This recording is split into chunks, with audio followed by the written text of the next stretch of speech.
Welcome back, everyone. So today we are having a look at the Kong CoreStrength bone dog toy. This is a large. Just in case anyone's wondering, I've got a vise here. This is my sort of workshop sort of area.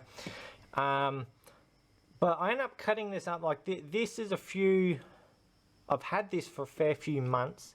It's just been put away. As you can see, I've cut it up and there's a reason for that. I'll get that in a minute. So anyway, let's get on to this. So for the price of this, if you're getting a small one, you're looking at about $15. This is the or medium, and this is $20. As you can sort of see here. One moment.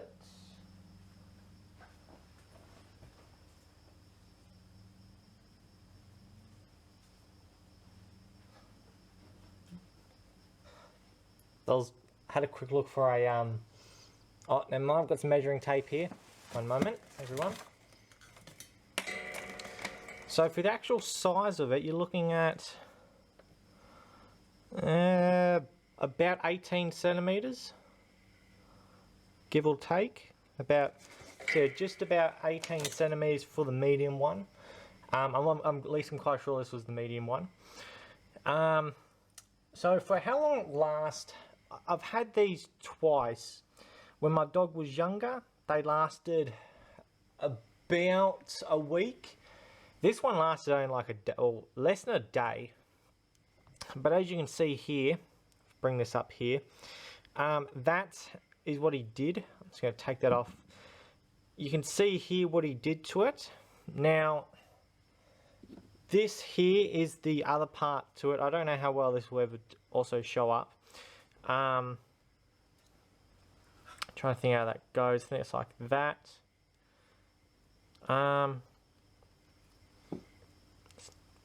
Putting things back together now.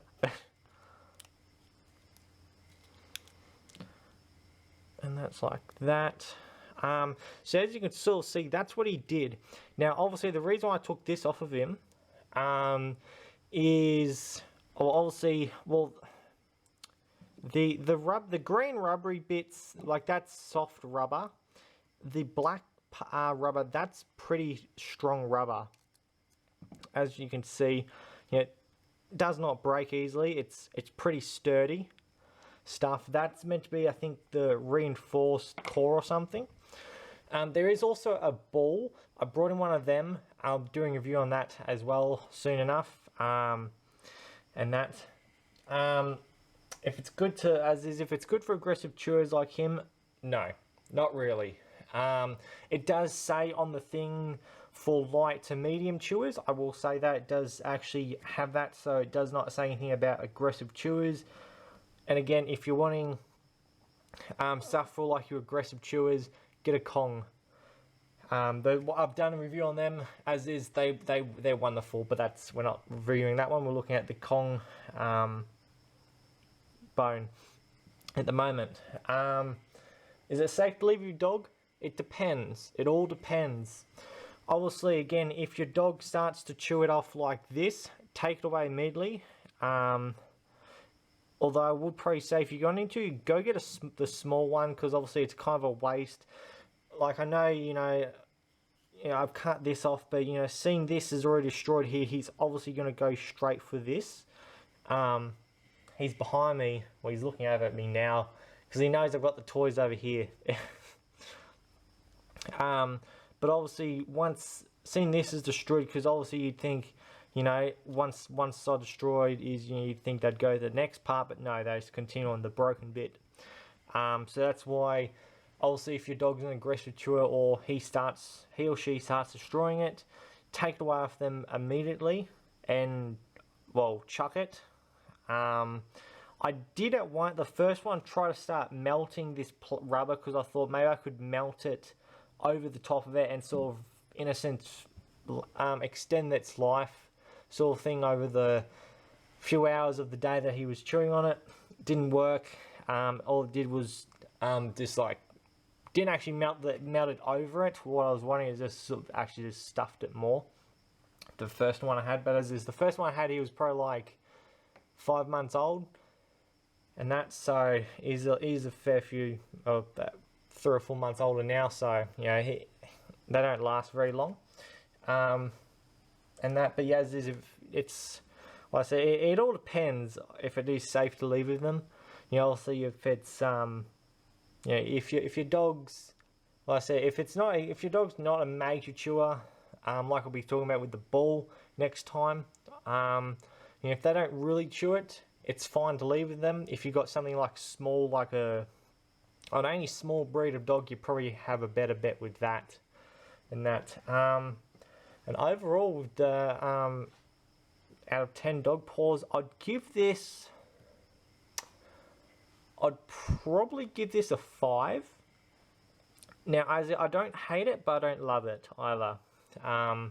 Again, and this is more so for my dog, as is this for aggressive chewers. Obviously, you know, if something lasts with an aggressive chewer, a dog that's not aggressive chewer, it's going to last them forever, pretty much.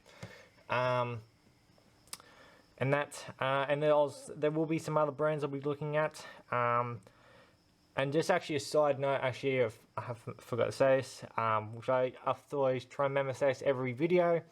Aggressive chewer does not mean aggressive dog, just for anyone who's wondering. An aggressive chewer just means a dog that likes to constantly chew. As if for mine, you know, sometimes he'll chew it lightly, then sometimes he'll like really get into chewing it. And that, so, but yeah, there's 5 out of 10 dog paw rating, because it's not the greatest, again, for an aggressive chewer. And again, obviously, I don't know how it would go well on other dogs, but you know, it all depends, I suppose, on, as is, at the end of the day, their size and breed and all that. But in terms of value for money, yeah, probably not the best. Like, again, it was about $20 last, not even a full day. And that, although I say it might be still the design of it, of anything being a bone, because obviously, with ones which are like rounded and that, with a bit of, that's why, quick little lesson for people, submarines and such are made circle because of the pressure is apparently reduced, and that, so that'd be my guess is why that does that for, because even though there are round parts and that, you know, it's not entirely like a circle, and that's so, and that's why with this part, as you can see, you know, he gets them on the side, and then that's where it stuffs up. But I think that's all I need to go about. Hope everyone has enjoyed, and yeah, I'll be doing probably the Kong ball next time. Anyway, hope everyone has enjoyed, and see everyone next time.